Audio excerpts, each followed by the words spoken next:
Hi, I'm Shania. I'm Sam. I'm Abby. And I'm Isa. Welcome back to our podcast, Soft Existentialism, where four girls today will be talking about hedonism, death penalty, and thanatology. So think philosophy, but with lip gloss. And sources that may or may not include TikTok. Today we're diving into three big concepts: hedonism, the death penalty, thanatology, which sounds chaotic, but trust, they connect more than you think. We're going to break down each one, get a little academic, and then ask some discussion questions that we actually want to talk about. Alright, so first off is hedonism. Hedonism in philosophy is the idea that pleasure is the highest good and pain is the highest good and pain. Epicurus originally said that pleasure isn't partying, drugs, etc. It's peace, stability, and freedom of fear. Basically, it's tequila shots, it's inner peace, and a good nap. Exactly. Hedonism is about intentional enjoyment, not impulsive indulgence, like choosing pleasure with awareness of mortality. And that's where the academic part hits. Many philosophers argue that once you understand death, you experience pleasure more deeply because you know life is fleeting. So let's start with our first question. Do we think that pleasure is a moral goal or just a personal one? You want me to go first? Alright. I think pleasure is more of like a moral goal, and I think everyone is always trying to move towards pleasure and like happiness and stuff like that. We had talked about it earlier, whether there was good pleasure or bad pleasure, and I think there's both. But bad pleasure obviously being like addiction, smoking, drinking, all that stuff. Where like good pleasure is like going on a walk, working out, like doing stuff that makes you happy instead of like bringing you down, and that's not going to help you in the long term. Where like Again, good pleasure, bad pleasure. It's all about how you go about it, and if you're not hurting a person, and if you're not hurting yourself, I think that you putting your energy towards something good for yourself instead of something that's going to be bad and detrimental is all worthwhile.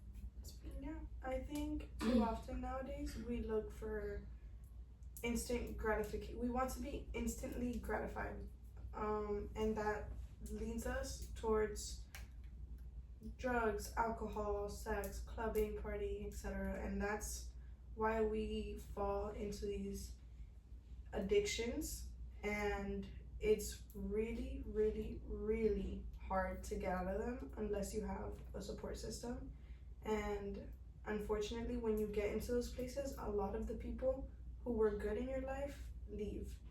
So you just keep repeating that cycle, and that's where pleasure is no longer good. For me, I think I lean more towards I think it's like a personal goal that you have. Of course, it all goes back to like how you are as a person and the kind of like goals that you have set for yourself and what you want to achieve in life. I think when it comes to pleasure, of course, like there's things like each one of us has different things that bring us pleasure. Like the same thing that brings me that pleasure might not give you or you like that same feeling of gratification. So yeah, I think it's a personal goal, and I think we're constantly being exposed to going into the wrong direction, like in using that excessive pleasure, especially here in Miami. Like it's a city where you're always like partying, clubbing, going out, and like every party you go to, there's drinks, there's drugs, there's just everything you can't even imagine. So I think for me, yeah, I think it definitely leans more towards like that personal goal. do you think that line of pleasure gets blurred when there's grief in the picture? I definitely do, yeah. I think it does. I think when you're grieving, it's such a strong emotion. You're feeling like so many different emotions at that time. You want that instant gratification. You want that moment, that quick moment that will make you feel okay again. That will make you feel like you're happy. That like life gets better. You want hope, and so I think it's really easy to cross that line between healthy pleasure and going towards addictions, because of course you want to find things that make you feel better while you're going through grief. such as doing hobbies you might like. I know drawing is a really popular one, things like that, but it's really easy to cross that line because of course like drawing isn't gonna make you feel happy like instantly, but drugs might. So I think it can definitely become like blurred. Yeah. I feel like people feel grief in different ways, and sometimes the lines can get blurred when it comes to grief. People can fall into sort of depressions, and people can start feeling maybe suicidal, especially if it's somebody close to them, like their significant other. Like maybe they felt like they couldn't live without them anymore. And also, I think grief can also come out as a positive in a way, because sometimes when people die in your life, you realize sometimes within yourself, you're like, dang, that person I was so reliant on, they're not here anymore, so I have to change and be better for myself. I see a lot of stories like that. Yeah. I think that that essentially goes back to Thanatology, which it basically says that society is really weird when it comes to talking about death, grief, and things like that. And I definitely agree with that, because what leads us to that instant gratification is the lack of a support system, the lack of people to talk to about what you're going through. Because nobody wants to hear about death, but sadly the only thing that's guaranteed in life is death. And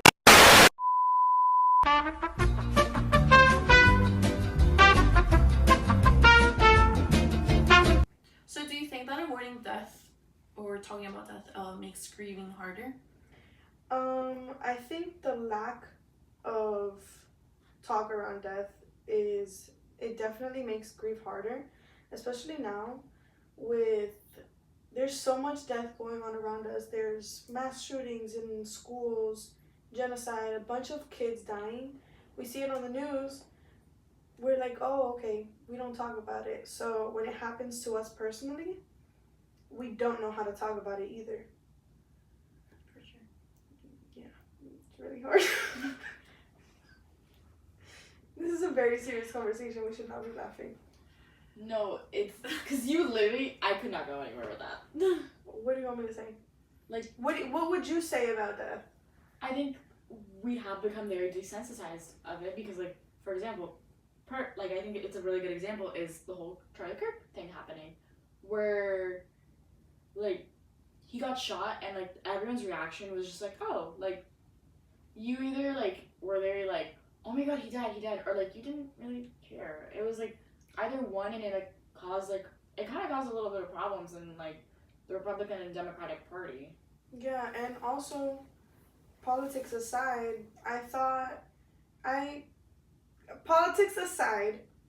it was crazy that we were making fun of his death so much. I think that is definite. We dehumanized him so much, and maybe you thought he did bad things, maybe you thought he did good things. He was preaching to both choir, I don't know what, but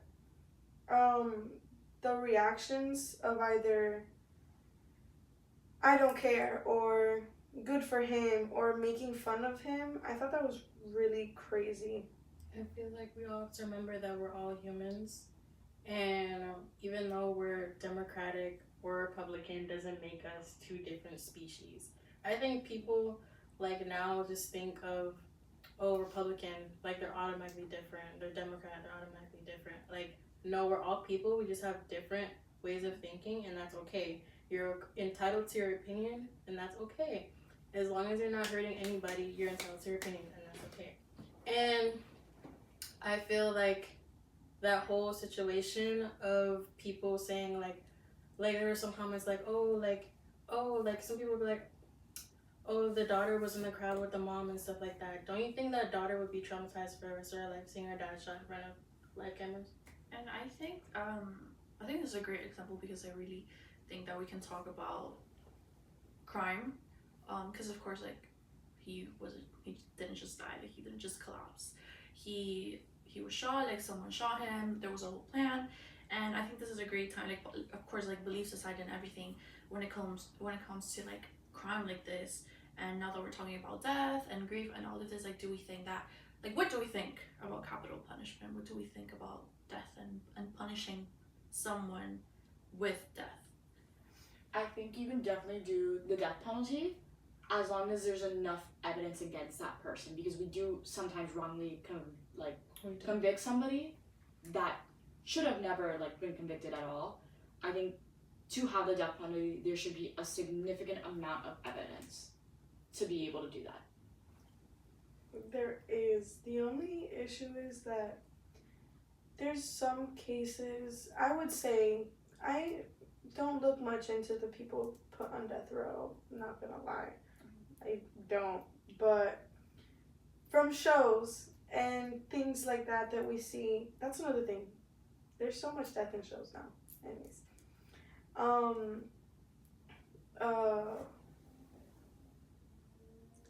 The things we see in shows, for example, which are my only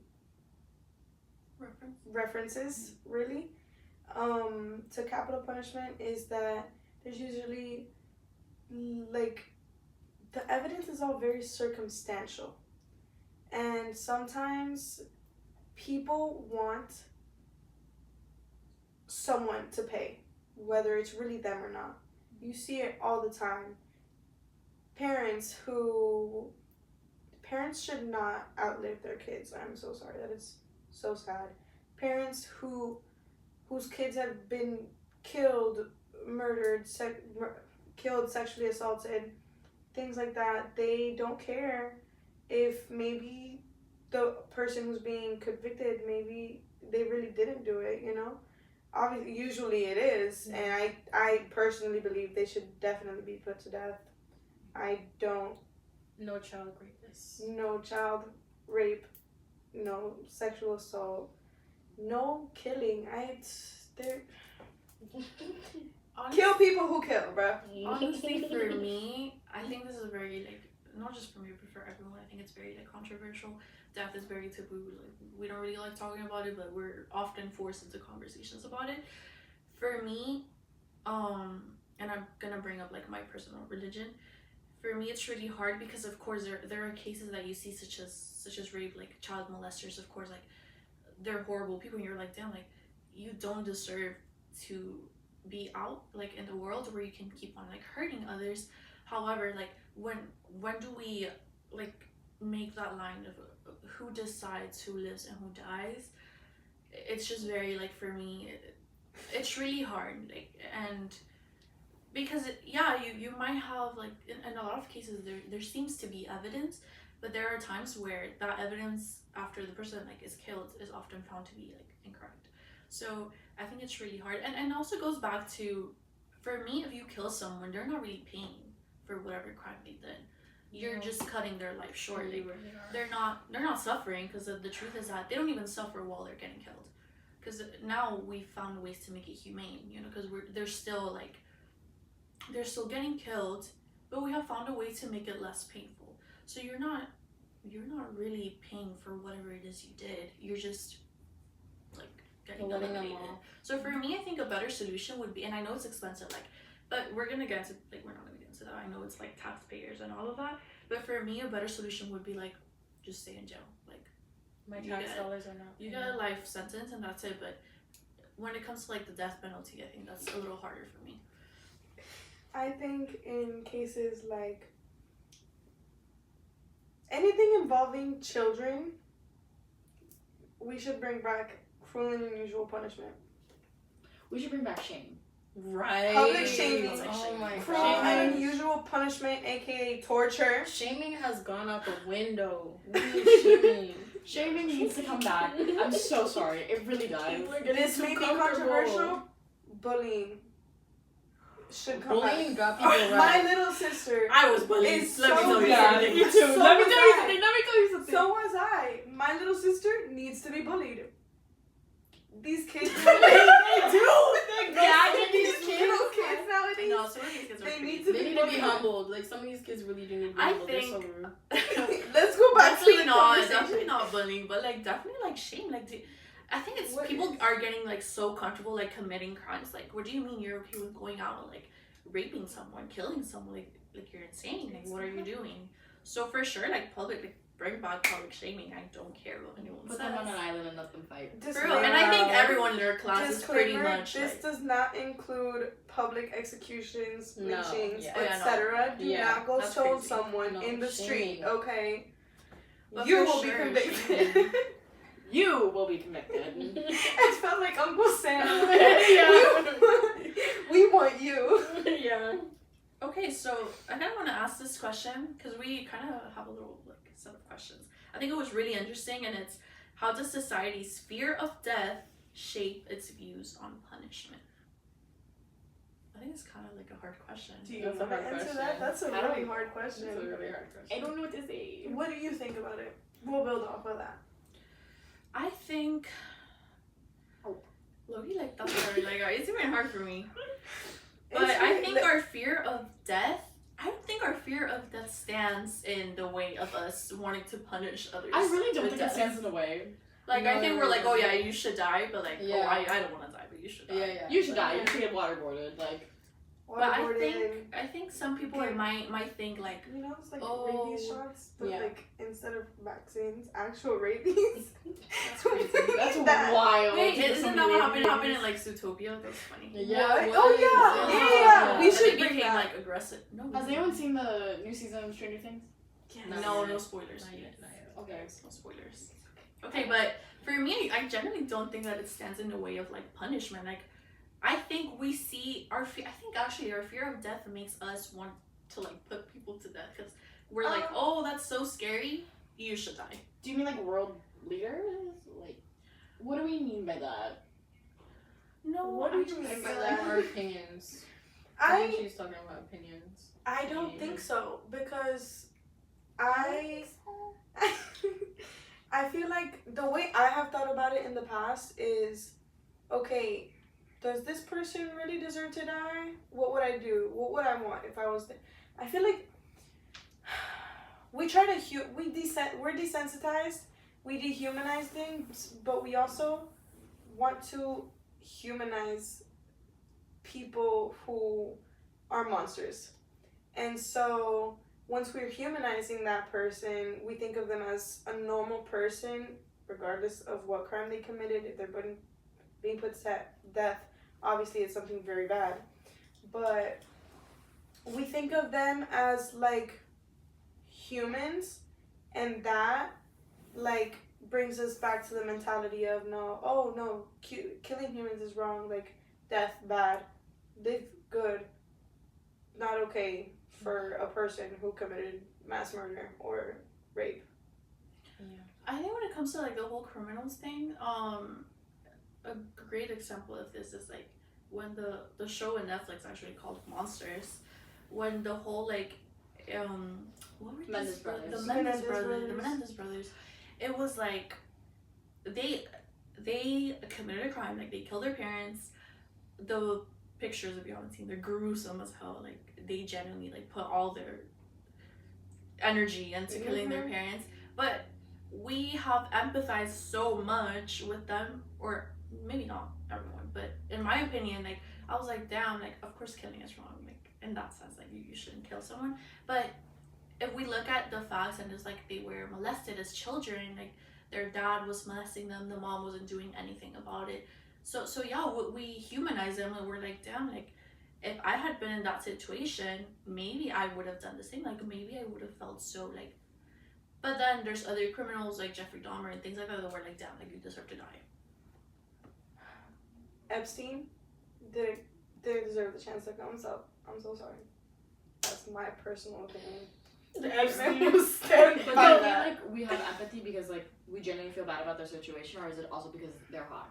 Because people Ted Bundy. Oh my People god. I'm so are sorry, like, Ted Bundy was Ted Bundy. ugly as hell. Huh? Ted Bundy was ugly Back as hell. then, back then standards, he was apparently the hottest man alive. Oh my god! But he's killing women. People, yeah, on the killing side. women. He would kill you too. Like, girl, like. You would, and Yeah. it was women back then being like, "Don't kill him. He's so attractive."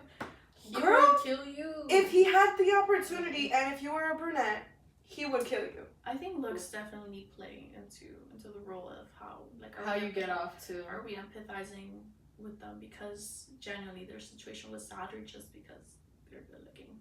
So for sure, like, and it goes back also to when we talked about like sex appeal in class. Yeah. But that's a whole other topic.